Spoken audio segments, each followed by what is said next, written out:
The speaking fire, glimpse of Christ in the wilderness. The sun sank low over the vast wilderness of Midian. The land was dry and ancient, carved by wind and time. A solitary figure moved across the cracked earth. Moses, now a shepherd's sheep, but once a prince of Egypt. The echoes of his past haunted the silence. The cry of the Hebrew slave he tried to defend, the palace he fled, the murder he never forgot. Moses had lived 40 years in exile, 40 years of obscurity. He had buried his pride in the dust and traded power for the quiet life of a nomad. Yet, even in the stillness, a fire burned within him, not of ambition, but of restlessness. Something was unfinished. Something divine was waiting.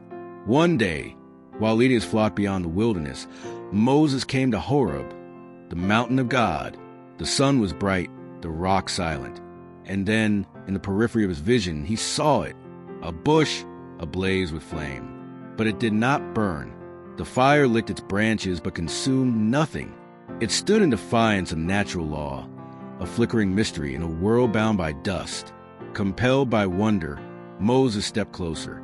Each step seemed to echo louder than the last. And then came the voice, "Moses, Moses." He froze. His heart thundered. "Here I am," he replied. "Do not come any closer," the voice warned. "Take off your sandals, for the place where you are standing is holy ground." Moses dropped to his knees, trembling.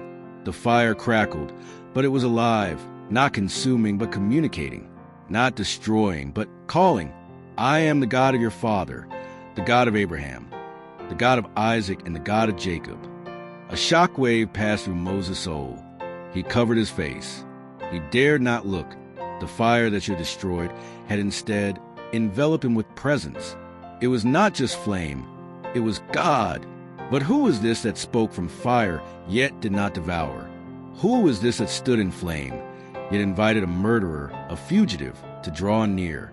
This was more than a symbol, more than an angel, more than a voice. This was eternal Word, the pre-incarnate Christ, the Son of God cloaked in holy flame, the one who would later walk among men, not in fire, but in flesh, the one who would not consume, but redeem. Just as Moses stood before a bush that burned and was not consumed, so too would Christ come to take on human suffering, the fire of sin and wrath, and not be destroyed. He would become the meeting point of holiness and humanity, a living flame, drawing near to the broken without destroying them. The voice continued, "I have indeed seen the misery of my people in Egypt, so I have come down to rescue them." Moses' eyes widened. Those words thundered with divine intent. "I have come down, not sent angels, not given signs. I, God himself, have come down." And this moment, this encounter in the desert, whispered forward to a greater rescue. One not from Pharaoh, but from sin. One not through Moses, but through Jesus.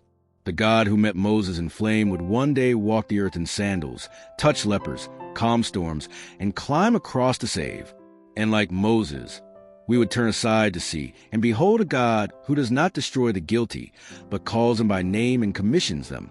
Moses, shaken and unworthy, would be sent back into Egypt, not as a prince, but as a prophet of power. But he did not go alone. The fire went with him, and that fire, that voice, that divine presence, was Jesus before Bethlehem, revealing the heart of God who comes down to redeem, rescue, and restore. Open up your heart to him. He's still waiting at the door.